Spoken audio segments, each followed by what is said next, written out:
Bienvenidos a Fortaleza Press Noticias. A continuación presentamos los objetos con historia del destacado periodista y documentalista español Juan G. Vallejo. Juan Jesús Vallejo nos muestra los objetos arqueológicos conseguidos durante más de 30 viajes por el mundo. Aquí la nota.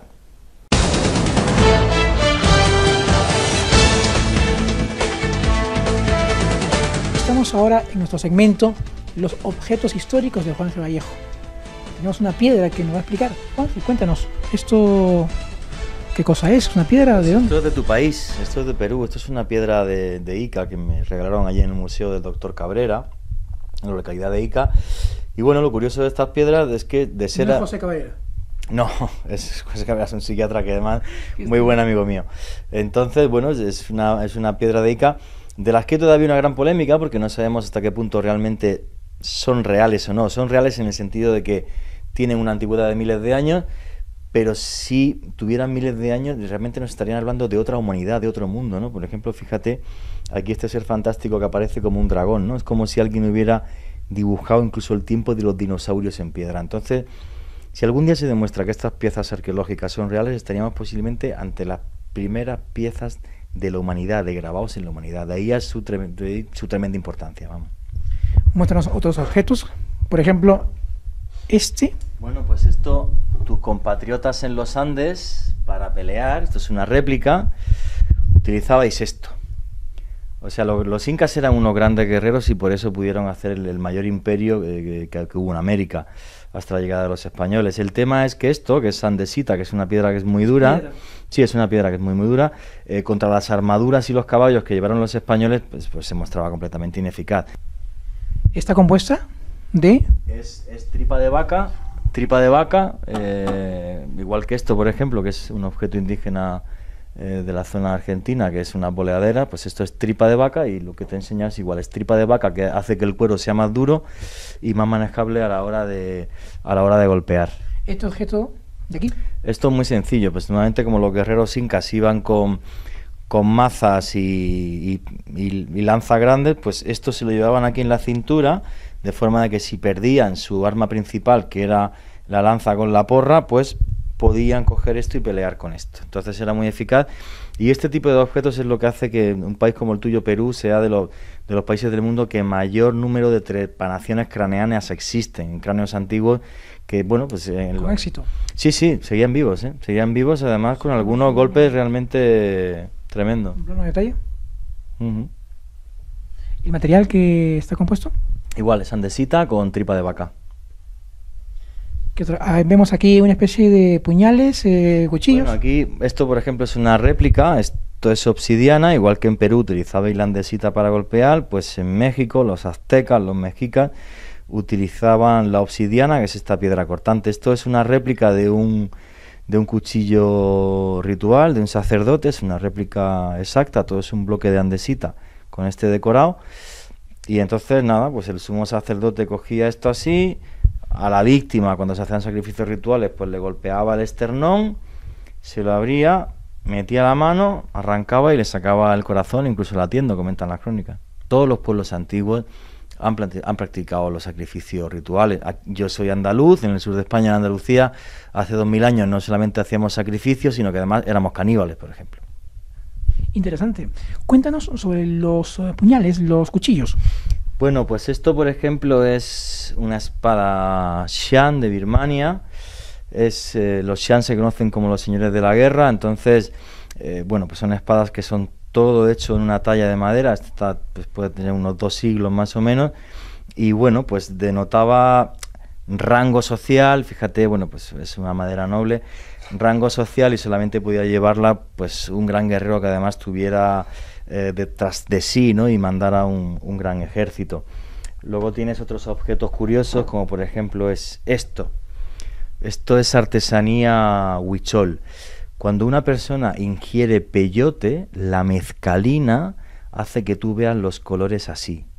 Entonces, después del trance chamánico y de los trances que tenían también los artistas, no solamente los chamanes, pues los artistas dibujaban lo que veían, y lo que veían cuando toman peyote es esto.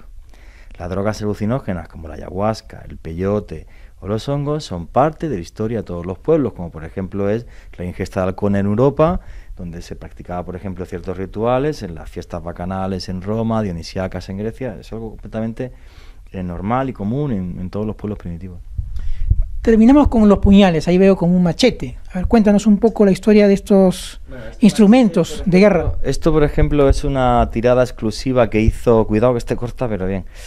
Esto lo hizo Acero de España para la serie América Mítica de Televisión Española. Este cuchillo lo llevé yo 3 meses a la cintura y con esto he cortado yo troncos en el Amazonas. Veráis que está mi nombre ahí grabado y la expedición que fue América Mítica, que fueron 3 meses por las selvas de América. Entonces, bueno, pues fue una tirada especial, se hicieron 30 cuchillos, casi todos para regalo y ya está. Entonces lo guardo como casi parte de mi vida, ¿no? Que es la realidad, ¿no? ¿Aquel machete que tiene una funda?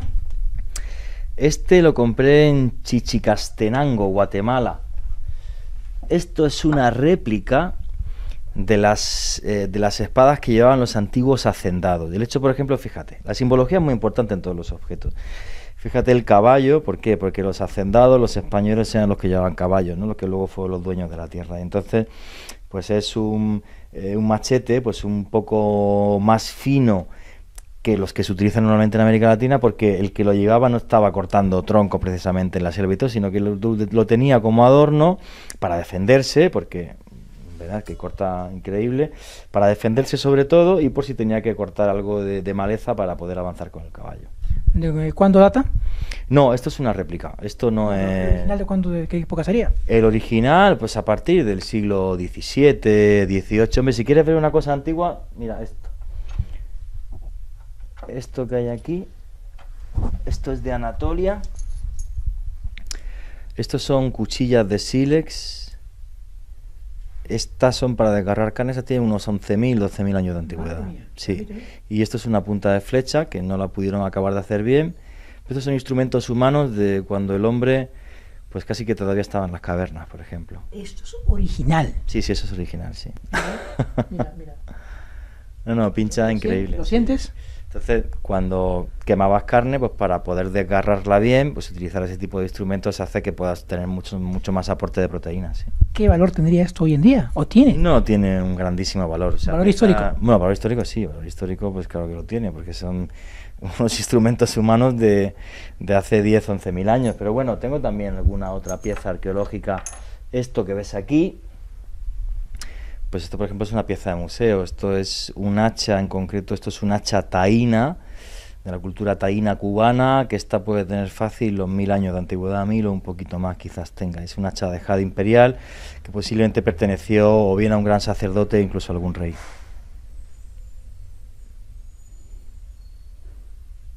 Parece un jabón. Parece jabón, pero no es jabón. La piedra jabón, que es muy similar, que es esta. ¿Cómo diferenciarías piedra jabón de jade original? No tengo ni idea. Mira qué sencillo. Con la uña se raya. Mira, ¿ves? ¿Es jabón? No, es una cosa que se llama piedra jabón, que es con la que engañan a todos los turistas en el mundo.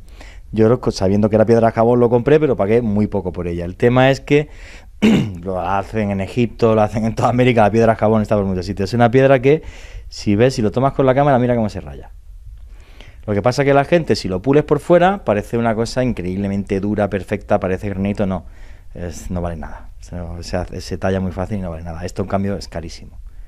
No tiene nada que ver. Pero bueno, hay que saber diferenciar las piedras, si no te engaña. Increíble. Los misterios de la colección de Juan G. Vallejo. Objetos históricos. Antes de terminar, veo ahí como una especie de pipa.